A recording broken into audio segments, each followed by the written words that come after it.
Himanshi here is in her second year of university, but she has done incredible things. She is the president of Rem & Co. She is the founder and creator of Unibeans. Partially why I started this was because she encouraged me to. She is in international economics. She is Himanshi. She is my friend. What else? That pretty much sums it up, yeah. Yeah. She has trouble talking. I yap a lot. Yeah. But I wanted to bring Himanshi today because I feel like she has a very valuable insight when it comes to like life and purpose and a direction even.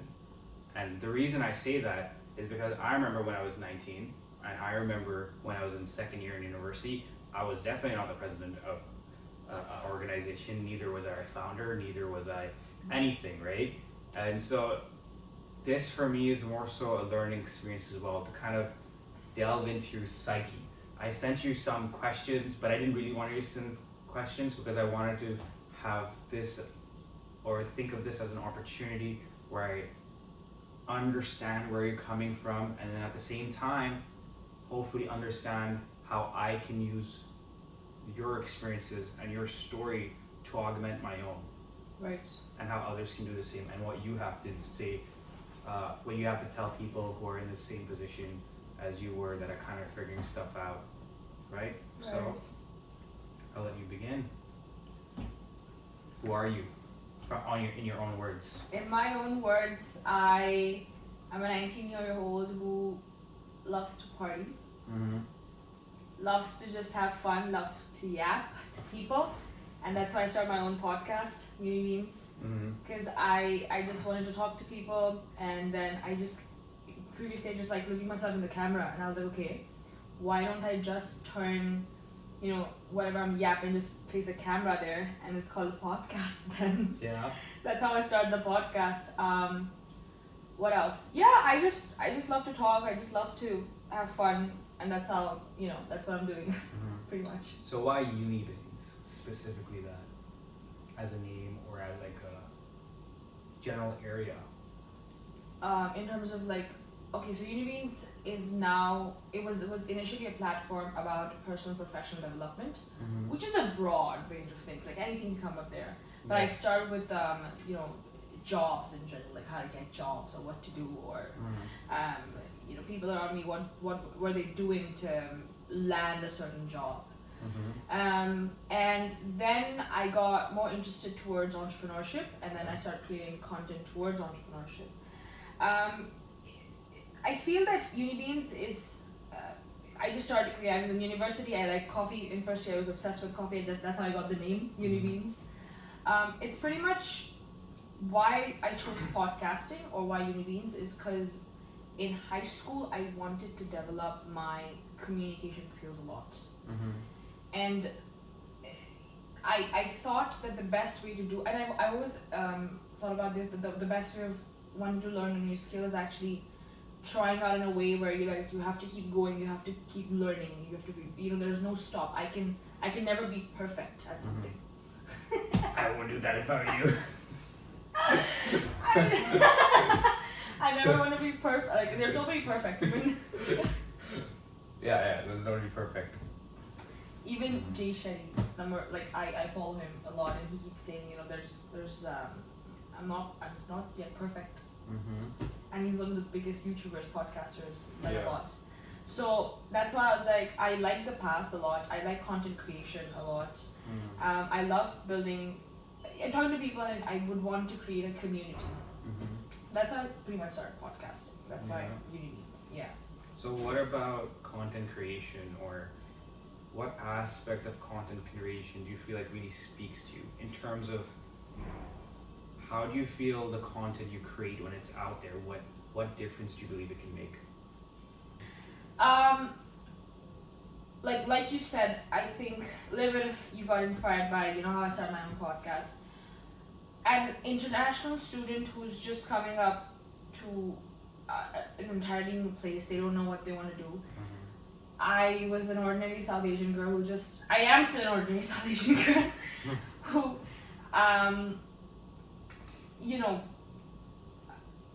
just I wanted to explore Yeah. what's going on. And I feel that a lot of people follow a certain path. Like, let's say in university, you do your academics, you don't know why you're doing them at one point. You're like, okay, I'm doing engineering or economics. And then you're like, okay, I'm gonna get internship or co-op. You get that, okay, I like doing this, and then you follow the route and you get a job after this and you're just doing that, right? This is the path. And in first year, I was told to wait. Because they're like, okay, no, second year, you're gonna have an opportunity to find a co-op and get a job. But I want to learn about it, and they're like, it's okay, just wait till second year. And I was like, I don't want to follow that timing. Yeah. So now, I started learning through going on coffee chats. And that's how I got an idea of the podcast initially. But in terms of content creation, I really don't want another 19-year-old to wait. Because we live in this bubble, we think, okay, like for me, I'm an international economics program. There's 100 people in my program, that's it. Everybody's doing consulting, finance, maybe investment banking. If I don't explore outside, or if I don't know what's going on, these are the three things, and this is what's going on in my bubble. And for me, if I'm not exploring, or if I'm not seeing content outside of, okay, what are other opportunities?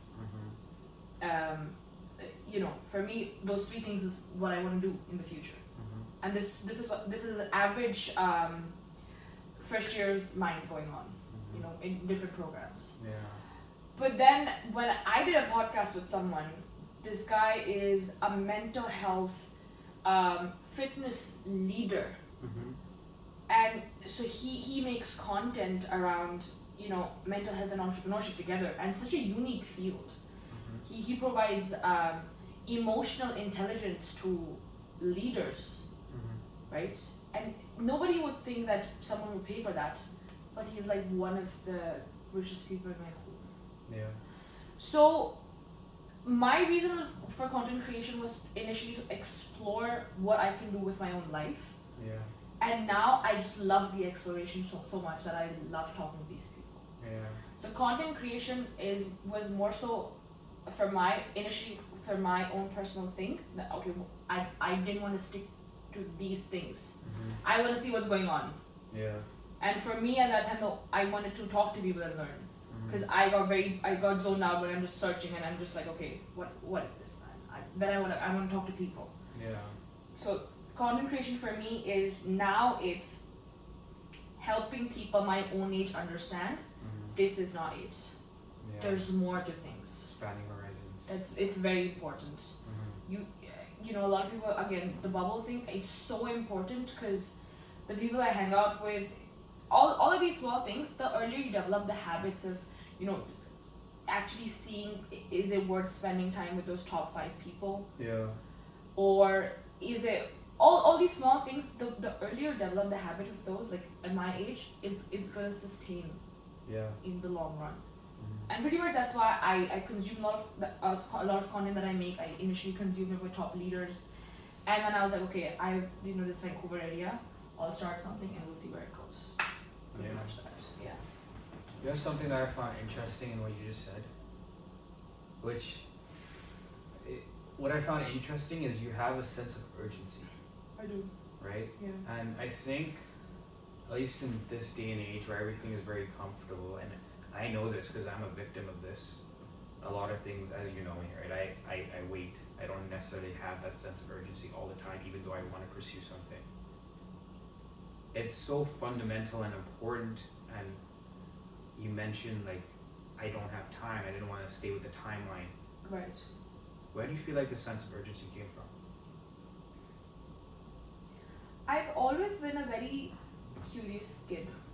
Like, I've always been like, I cannot stick,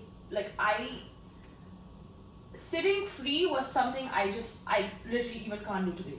I cannot sit free.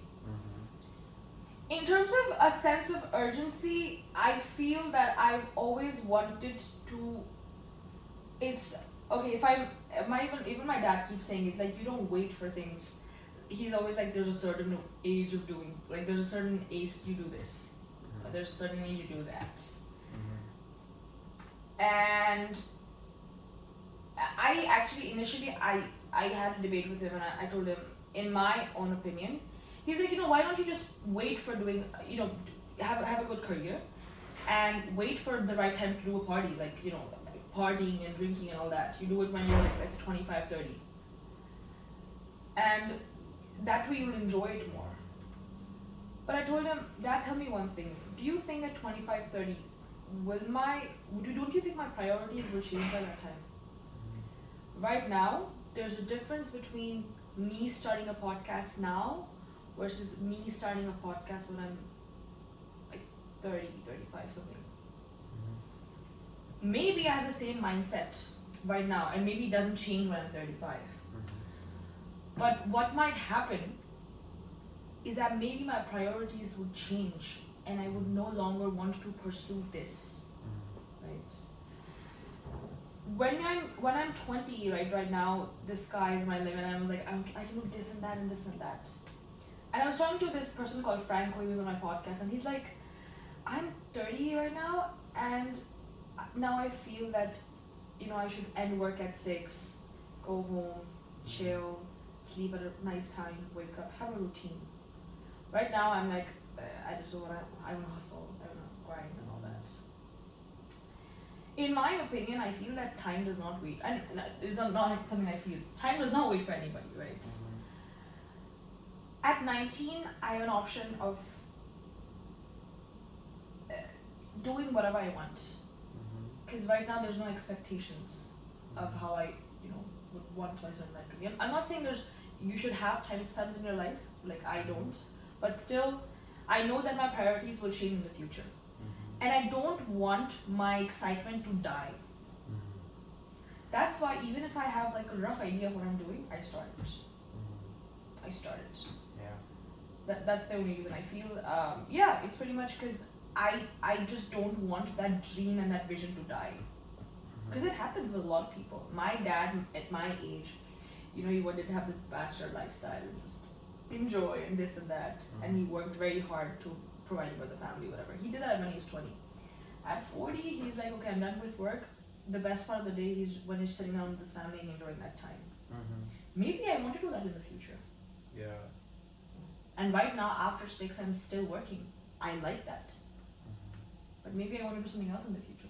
So because it's very uncertain of what the next minute will be, that's why I always have the sense of urgency.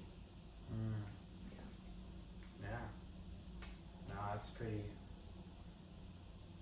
Yeah, it's pretty powerful. Do you know why? There was this thing I was thinking about the other day, right? Yeah.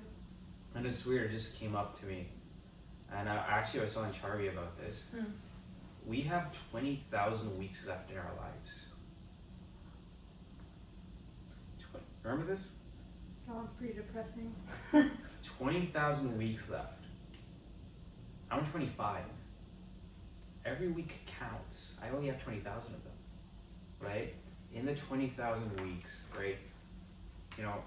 Like you said, or you alluded to, is that each one of us, you, me, everyone, right? We have our own limitations, either self-imposed or imposed by society. These are words that are spoken in our heads, right? Follow a timeline. You can only do this when you're this age. Whatever it may be, beliefs, culture, whatever it may be, right? But the clock is still ticking. Yeah. And like you said, time is time, and time never waits. Well, that 20,000 weeks will never wait. And in that period of time, you need to first first you have to find those limitations, break free from the limitations, and then you also need to start pursuing things that fulfill you. Yeah. Now you mentioned something just now, which was like, if you have a vision, even a rough idea, you pursue it. Right. So what is that vision?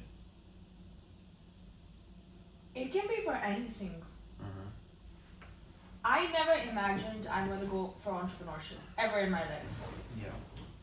At 14, I wanted to become a lawyer because I liked arguing with my mom. Right. At 17, I wanted to become an economist because I like economics a lot. Yeah. I'm 19, I want to become a content creator. Mm-hmm. All those times I knew what I wanted to do, but the reason I maybe went along with the idea or did not is because I did it. Even at 14, I forced my mom to go take me to a lawyer. I wanted to have a conversation. I went to a court, understand what's going on. I was like, nah, I can't do this. 17, I spoke to an economist, and I read books, and I cannot, I don't know, maybe not for me. But you're in international economics. Well, I am because I like the subject, but I might not be a professor. Right, I might not do that research, but I love it a lot. Yeah. 19, I'm doing content creation. I like it so far. Yeah. What I understood about myself is that I'm a curiosity driven learning. I'm a curiosity driven learner. Yeah. And this is a concept by John Dewey. And he said that people learn through hands-on experiences and reflection rather than it being innate to them. Right. Right. So nobody's expected to know unless your family tells you, oh, okay, this is what I know your future. Nothing happens, right? And people have this thing in their mind, brilliant ideas, really good ideas. Like, oh, I'm gonna do this, I'm gonna do that, I'm gonna do this, I'm gonna do that. 90% of the times you don't execute it, you get disappointed without even trying. Right. Like, oh, I can't do this because X, Y, Z. There's problems, and with all my plans, there have been problems. Yeah. I started the podcast with just me, then one more person came into my team. I was inconsistent. We literally day before we started having a schedule. Yeah. Right now, after a year of me understanding what's wrong, now I have a team of 8 people working. But that 1 year, it's fine. I learned that 1 year. I'm a different person. When I was 18, I was a different person. At 19, I'm a different person.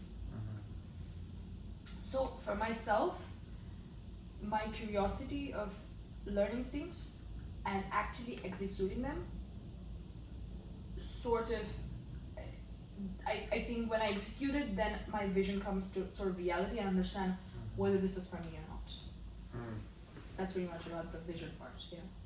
So, in that process or that journey, like you said, the past year, or even in the past where you met a lawyer or an economist,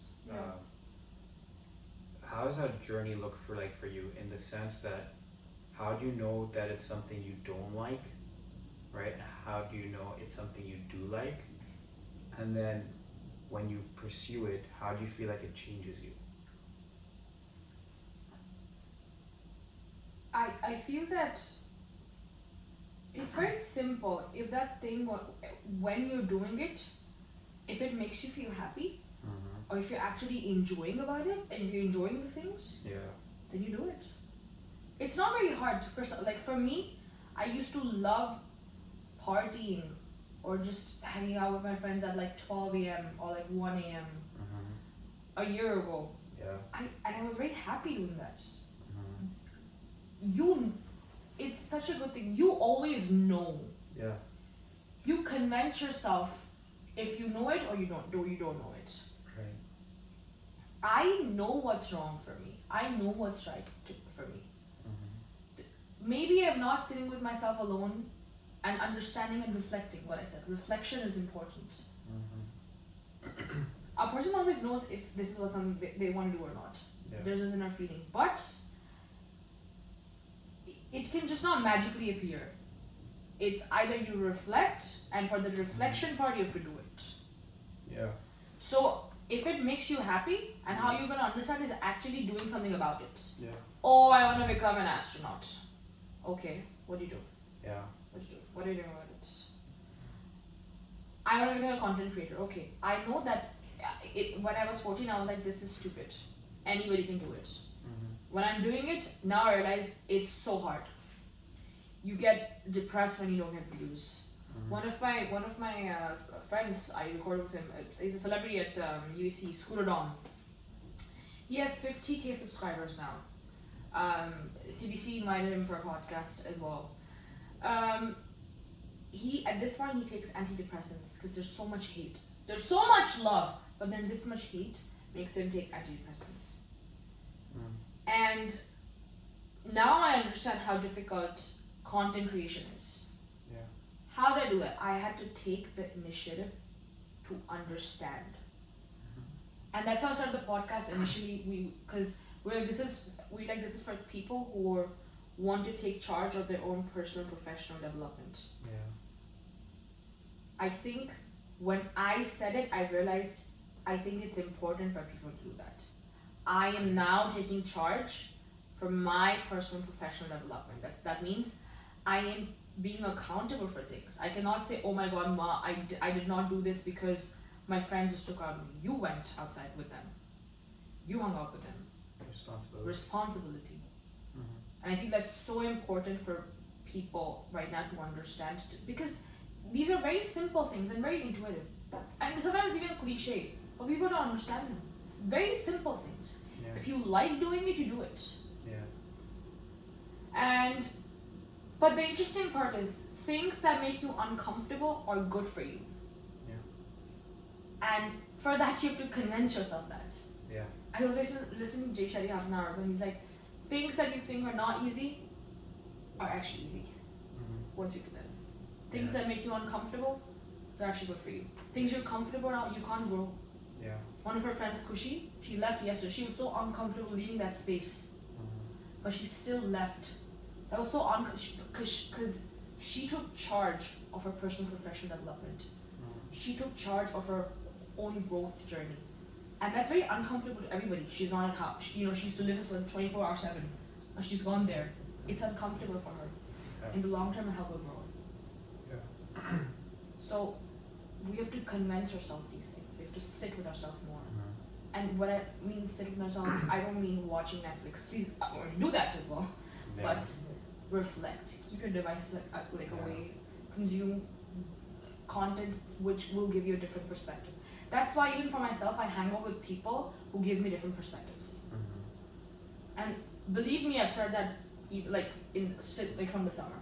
Yeah. I always want to talk to people who have the same personality or have same thoughts, and realize how significant it is getting people with different perspectives. Yeah. Because it opens your brain. Yeah. You view reality differently. Right. And it's the thing with different perspectives is I think of it in the sense of it's a tool in a toolbox when you're trying to solve problems for A externally and B internally. Right. Because it's a different perspective, right? And I don't know, you're correct. Like if you are able to unlock a different view of the world, you're able to a problem, something that would have seemed that as a problem in a certain perspective, you can reframe it from a different perspective to be an opportunity. Right. And that's what happens now, right? There's I can think of content creation as a problem, oh shit, I don't want to deal with the views, the hate, I don't want to deal with it, or reframe it. It makes me stronger. Right. Even right now, my friend, my university friends, sometimes they get annoyed with me. You don't spend enough time with us. Yeah.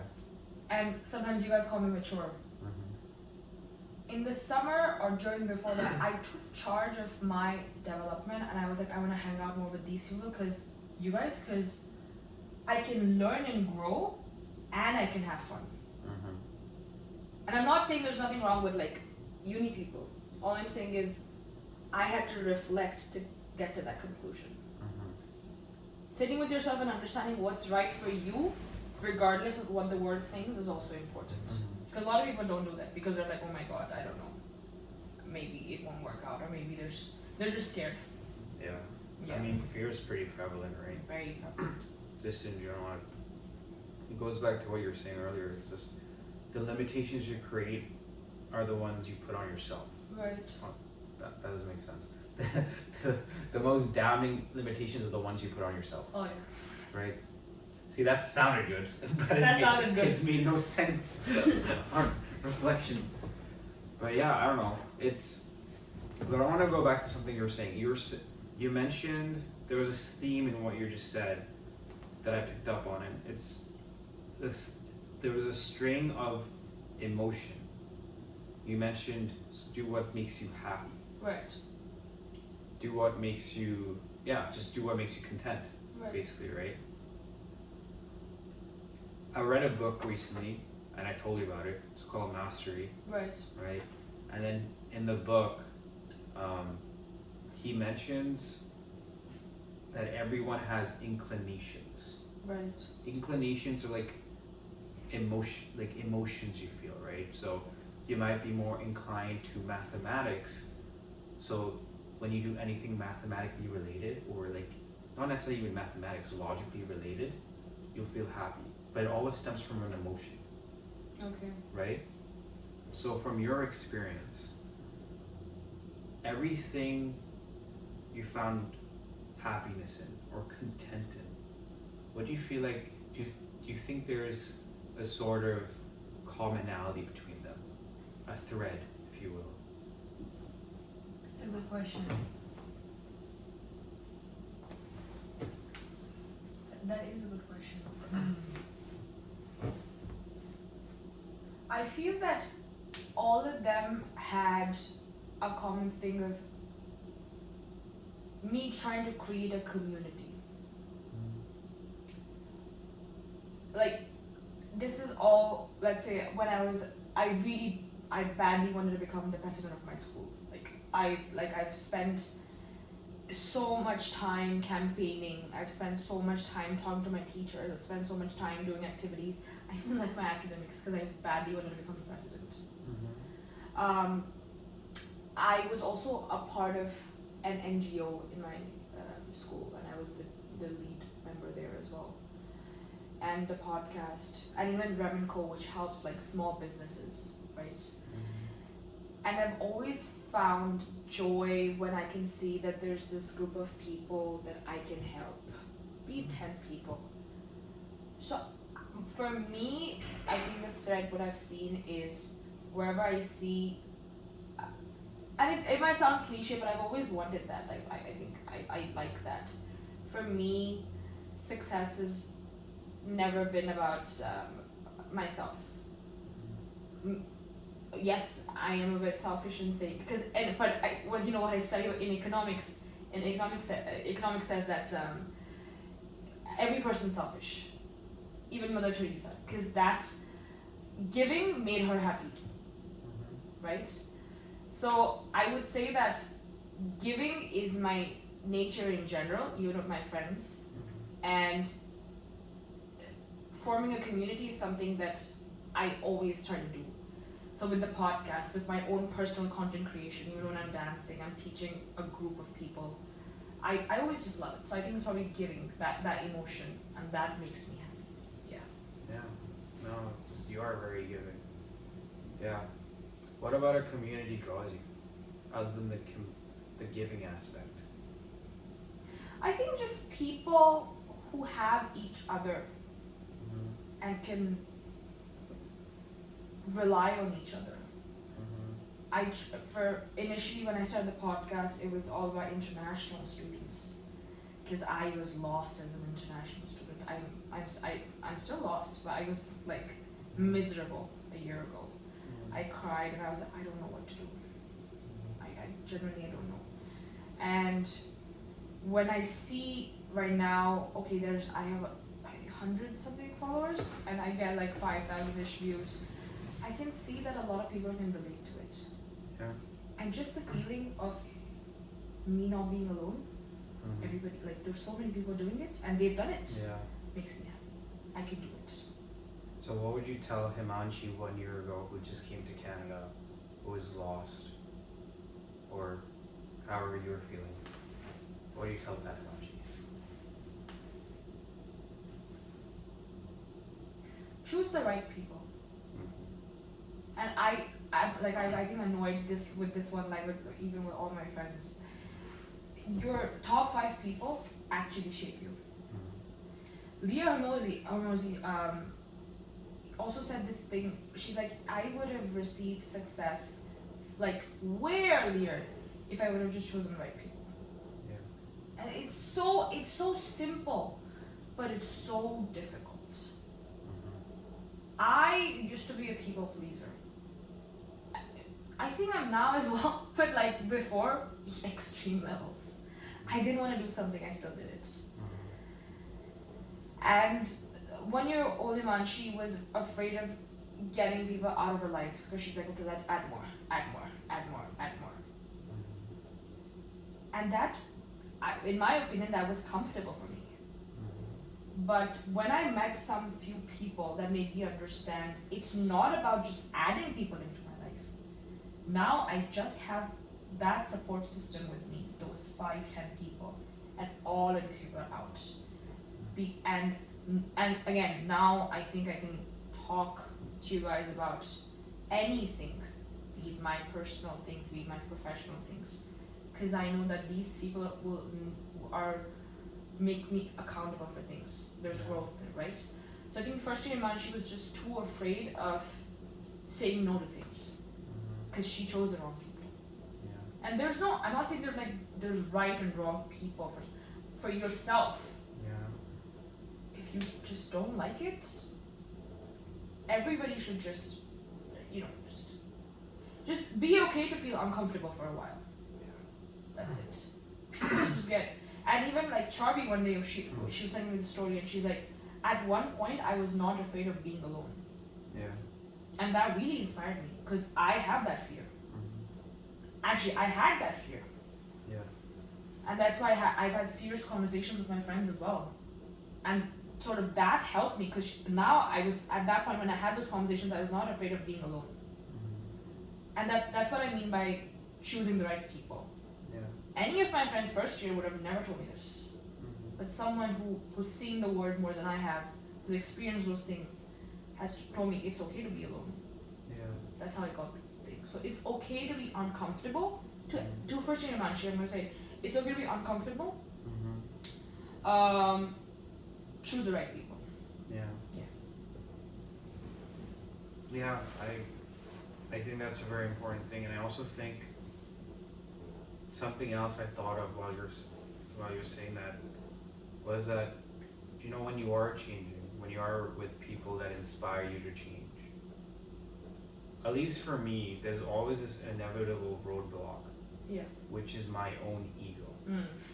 That stops me, it hinders me, because I'm so used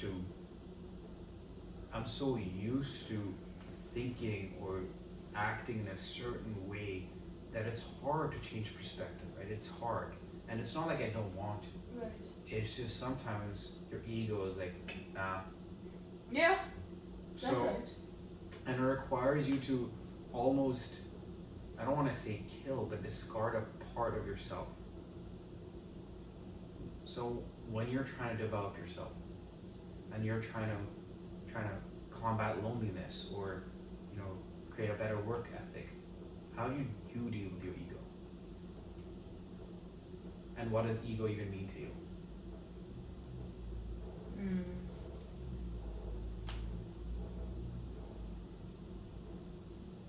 I think you're right. One person's because it's a habit, right? Because you develop a habit of like doing the same routine, or maybe hanging out with the same people who are not just you know they're not right for you, and it's a habit.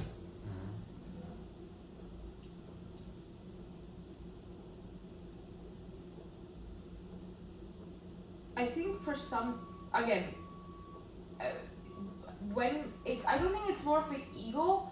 I think it's ego plus you being scared, in my opinion. Because personally, I've never felt that ego aspect, but I've felt scared. That's why it took me a lot of time to make that change. Because I was a bit scared for myself. Like, I was just scared. What if they just never speak to me again? What if I don't find a job? What if? It's all the what ifs. How do you get over the what ifs? I think for me, I took the initiative to. I actually played a bit safe at that point of time, because I was like, I'm gonna keep doing it, but then I started talking to the right people at the same time as well. Mm-hmm. At least for me. Mm-hmm. I think that's a good question. For the what ifs, I really think it's self-reflection. Yeah. I don't think there's a right answer to this. For me, I literally had to sit down and understand how this thing makes me feel. Yeah.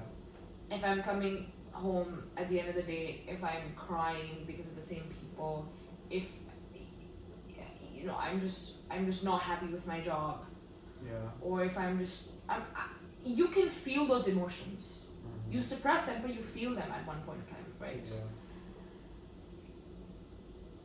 Sometimes you live with the ego for Yeah. 78 years. My grandfather did not like a job, but he had to do it because of the circumstances to feed his family. But then I wouldn't say it was ego. I would say more so he was just scared of, okay, now he has so many people as well in his family. He has to do something for them, right? Mm-hmm. And he kept doing that till he was 70. Yeah. I mean, he's retired now. But my dad took the initiative to say, I'm not gonna live in the country, in Jaipur where we live. I wanna go outside of India and see what's going on there. He took that initiative. I feel subconsciously everybody knows what's right for them and what's wrong for them. It's all about taking that initiative. Mm-hmm. And as I said, when you take that initiative, you want to go. It's like a breakup. If once you have that breakup, you're like, oh my god, I want to go back to the person. You know it's wrong. You still want to go back to the person. Mm-hmm. But you still manage to talk to yourself, right? Yeah. Because you get okay with that uncomfortable part, Yeah. and then you move on to making that uncomfortable comfortable for yourself. Yeah. That's it. It reminds me of a quote, which is the biggest enemy to plan A is plan B. Right. Right. Exactly. And all of us live our lives with plan A, B, C, D, D, E, F, G, H, I, J, K, L, M, O, P. Like every single plan, right? And we get lost in those alphabets, right? Those different plans, and we end up just staying in our same place. But it's also that some people don't even have plan A. Yeah. Well, then plan A is discovery. It's discovery, but I also think that a person should not get lost in discovery. Because for some people they're like, okay, we'll discover, but it's all in their head, as I said. Okay, we're just sitting down, we're just scrolling, seeing, okay, is this for us? I don't know. Is this for us? I don't know. Right? Discover by doing. Discover by doing. Curiosity-driven learning. Mm-hmm. So yeah, I think execution is very important. Yeah. And I'm not saying that sometimes I've executed wrong things and I regret them. That's why I think I appreciate the people who like to plan. I like them a lot. But I also feel that I have a different learning process. For me, I just learn through those mistakes. Yeah. It's important to. There's a red card theory, which is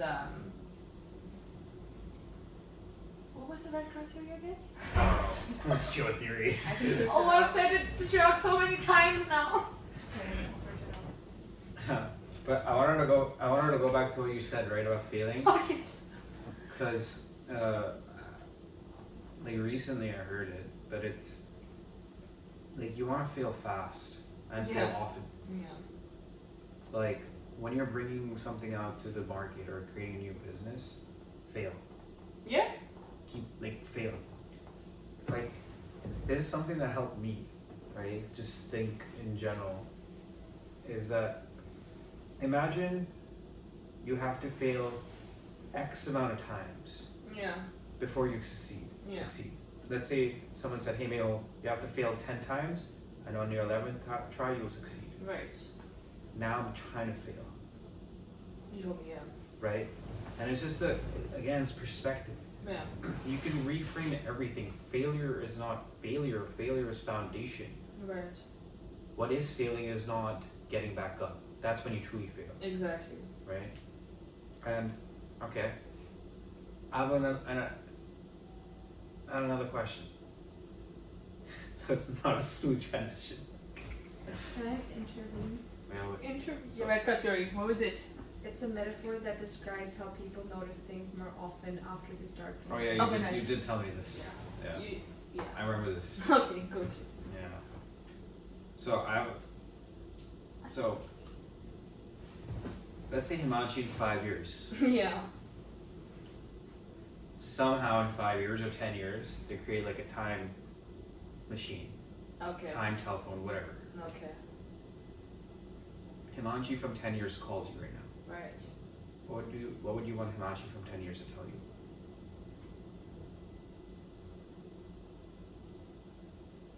As cliche as it might sound, keep going. It's so simple.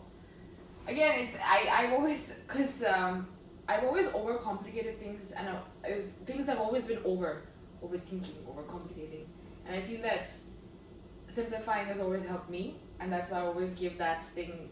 I pass it forward to the listeners that what I mean by keep it going is there's some days where in content creation, let's say, I got someone unfollowed, and that has ruined my whole week. Oh my god, I don't know what am I doing with the content? Do people hate it that much that they unfollowed? Right. Secondly, I keep comparing myself. My classmate did this. Oh my god, he got this sponsorship. Oh my god, his dean's list. I am not there. And all of these things causes stress, which makes you unhappy. Stress never comes from you not working. Yeah. Stress comes from you not working. Stress never comes from you working on something. Right?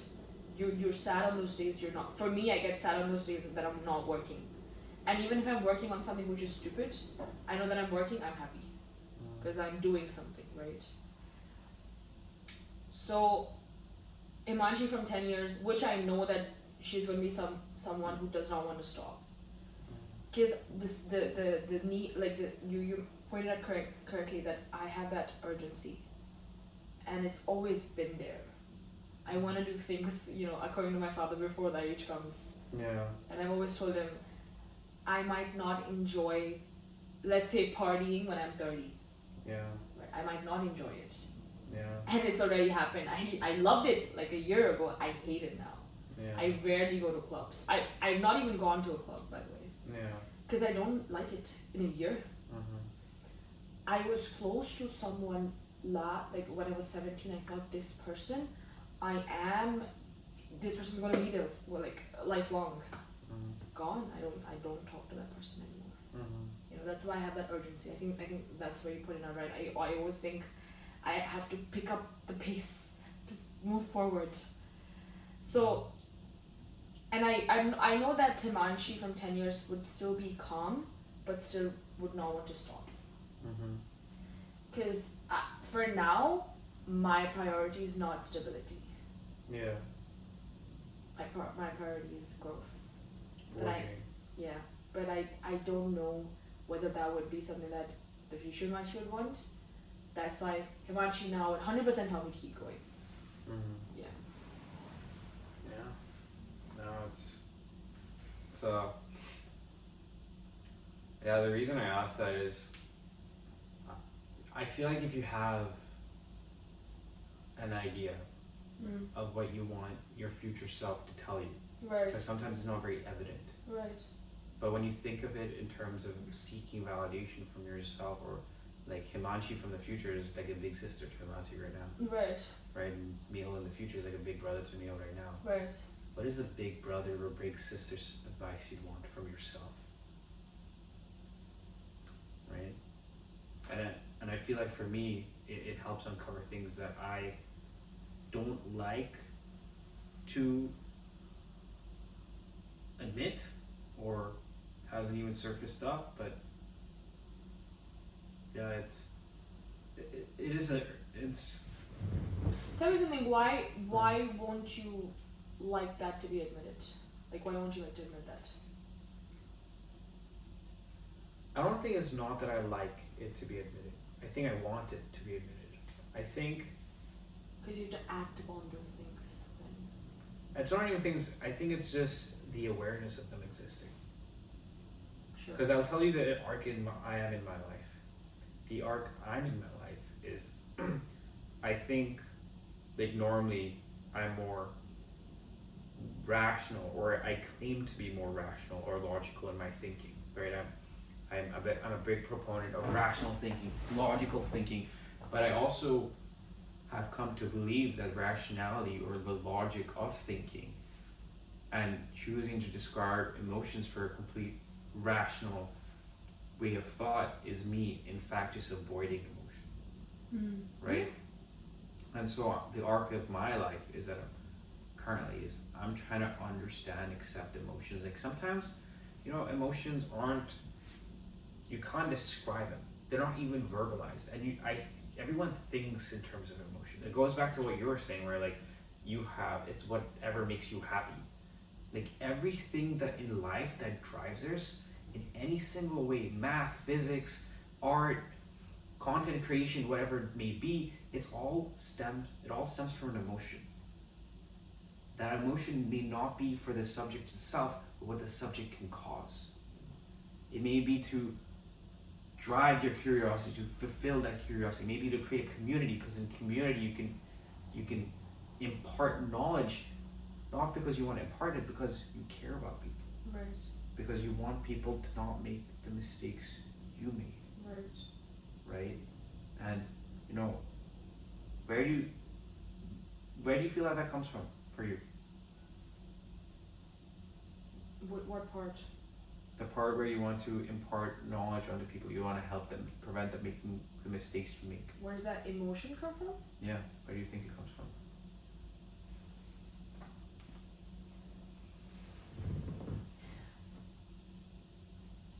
I think it probably comes from my family. Because I've always had, like, my family is a 24/7 podcast show. All the time, because my dad talks to a lot of people. And even my friends, I've always had people who are older than me. Yeah. And I've always just learned a lot from them. Yeah. And which is contrary to a lot of people who get bored by that learning. I like that learning a lot, right? At least for me, I feel that there's a lot of people like me who, and I'm not saying I've done a lot of mistakes. Like, even if I've done that, there's a reason for them happening. Yeah. But it's just, at that point in time, if someone's listening to these conversations, they would understand that they won't feel bad when they made those mistakes, because they know that, okay, these people, they made those mistakes and they're doing fine. Yeah. Comes back to my first point of the community building. It's also an aspect of validation. Like, it's gonna be okay, right? Yeah. It's humanizing everything. Yeah. Like, yeah, everyone makes mistakes. Right. Everyone's fine. Do you believe that there's a part of you that you're going to achieve greatness? It's almost like a guiding factor, right? You have that. I don't know how to explain it. I'll try and explain it in the sense that I feel it in myself, and just you can tell me if you feel something similar, or do you have your own version of it, where it's like, I know if I put in the work, I know if I do everything, I know there's going to be a point in my life that I'll be where I want to be. That doesn't necessarily mean monetarily, it doesn't necessarily mean socially, but I'll be happy. Do you feel that in yourself?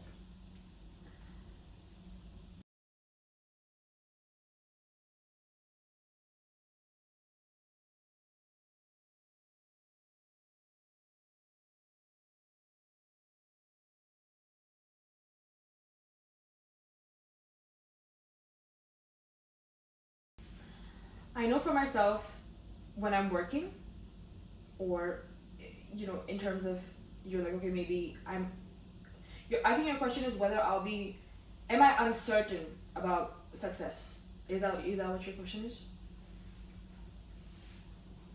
To a degree, my question is in the sense that, do you believe that it's more in a spiritual realm. Like, do you believe there's a guiding light or something that you feel like you've got your back, this security, just this knowing that, hey, I'm gonna become something. Right. I want to become someone that I'm proud of, like you know it, and then everything you're doing now is just to actualize what is already meant to be. There was all these famous influencers, like the ones at least I follow, they always say that you act like the person that you want to be. Very recently, I've started dressing up nice, and and all the people who know me know this. I am such a I used to sometimes come in class with literally my night suit on, right? And I did not understand the significance of it until I sat down and I realized I have to show my future self I deserve it, right? That's why I started talking the way I wanted Himanshi 10 years later to talk. Started interacting that way. Started dressing up that way. Yeah. Right? And that's one aspect, because I really believe it. And why do I believe it? Because I know that I'm working. Yeah. And I told you, I don't like to stop. Yeah. I have that urgency, as people say. People even call me impatient, which I agree. And I feel that everybody should be impatient towards their goals. Also, you asked me how do you know whether you should keep going on with this thing, or how do you have that emotion? If that thing doesn't let you sleep on some days, you really are passionate about it. There's one time I literally for the whole day I annoyed people. I was like, I don't even know about uni beans. I am actually so unsure. If that thing makes you scared, it's for you. If that thing makes you happy, that's for you. But you have to also understand if it makes you scared, it's also for you. Because it's pushing you to make that change. Yeah. Right. I think I'm still getting better in articulating my thoughts and communication and speaking, and the Himanshi 2 years ago just never was able to speak. I was confident, and I was a public speaker, but still I was never able to speak properly. Very recently, I'm able to articulate my thoughts in a way that even I can have a conversation with a stranger as well, which was, and people have always given me that label of being extroverted, and I feel I am that person, but for the longest time I pretended to be an extrovert. Because my whole family is extroverted. Everybody, it's very easy for them to have a conversation with anyone. They're always very welcoming, very giving, right? And of course that trait came from to me, but now it's naturally developing. But initially it was like, okay, my family's like that, I want to be like that as well. So coming back to your question, the reason I know that even if I fail I'll be okay is I have that support system to help me whenever I'm just feeling that I want to give up. Yeah. One of my closest friends, he supports me a lot through that journey. And even you guys, whenever I'm like, I don't know what's going on, you're like, it's okay. You keep going, right? Having that's why I keep emphasizing to have the right people around you. Because that support system is important. B, as long as I'm working towards something, I know that I'm going to do well in it. Also, I've seen people do that. So I in my first year of international economics, right? I was a volunteer at the Vancouver School of Economics, their career center, right? I was a volunteer there, and everybody was like, "You'll get a work-learn position when you're in your third year or second lead," and I was like, "No, I want to get it first year somewhere." And it's just something which is people are like, "Oh my god, this is impossible! Like nobody has done it ever," right? In my existing role as a volunteer, I contributed a lot in my head because I was very passionate about getting the future thing. Because in my head, I got it. And everybody says it's impossible. I made a personal relationship with the director to a point that I'm very close to her. She's like my second mother, genuinely. I talk to her about anything I want at this point. Now imagine for a first year who just came to university. I won that work-learn position so bad. And believe me, we had a first interview for that. I actually wanted the work-learn position in the second semester. I failed. Because someone was, I didn't know about any things. And for the first time I failed. And I could have given up. And believe me, at that point in time, it was a big deal for me. And first year summer, I wanted to go for a business development position, right? But I didn't get it. I could have even left at that point in time, but I got a marketing position, which is helping me so much right now. And my director also thought that this is a good position for me. And I was like, I don't know, I wanted business development so bad. And I was like, I don't know, I might not take it, but I took it. So even being a bit open-minded with those opportunities is important. You might not always get what you want, but whatever you get, you have to find a way to make that more valuable to you in the future.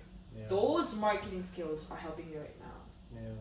Right, to a point where I got a project of the website. I finished the website before I left.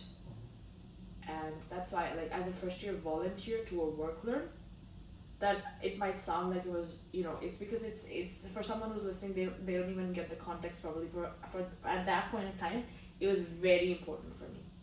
Even in high school, grade 6, I was the class monitor.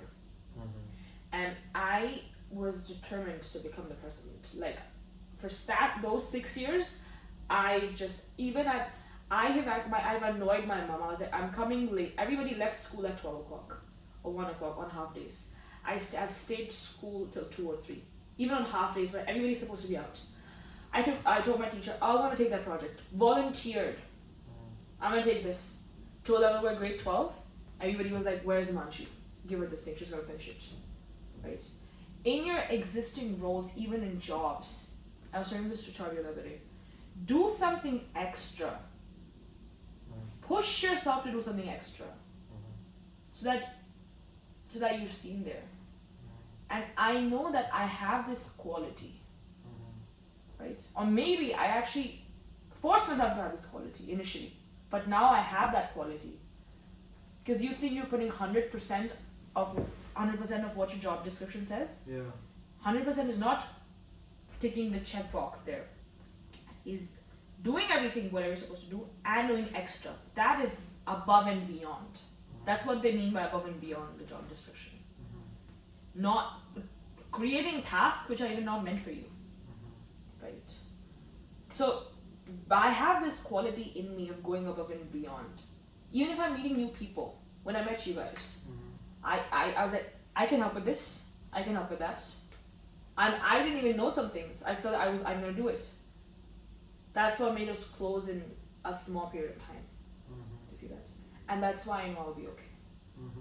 I want to go back to that part where you had to force yourself to develop this trait. Right. How do you do that? Because I want to do that. Right. Is it fake it till you make it? Just do it? It's not fake it till I think I tried it out and I was. It's reflection. Do I like it? Some things like volunteering for like a party, I won't do it, of course, because I did that. Volunteering for a party? Yeah, like for setting up a party or something, like the party thing, or maybe organizing at my place. I've done it. Half of the people have been here. I realized I didn't like it. Yeah. It's not fake it till you make it. Fake it till you make it is you've done something, you don't like it, you still do it. You still keep doing it, right? I think for me, for the first step for anybody should be at least giving that thing a fair chance. Like it's like a relationship as well. Like you give the person a fair chance initially. It's a relationship with yourself and what you're doing. Right? Yeah. Understand. Yeah. Well, thank you, Himanshi. You're welcome, Mehul. It's been a pretty good podcast. Thank That's you. my first podcast for the person. Thank you for having me, and Thank you. merci beaucoup. Thanks. Bye. Bye-bye.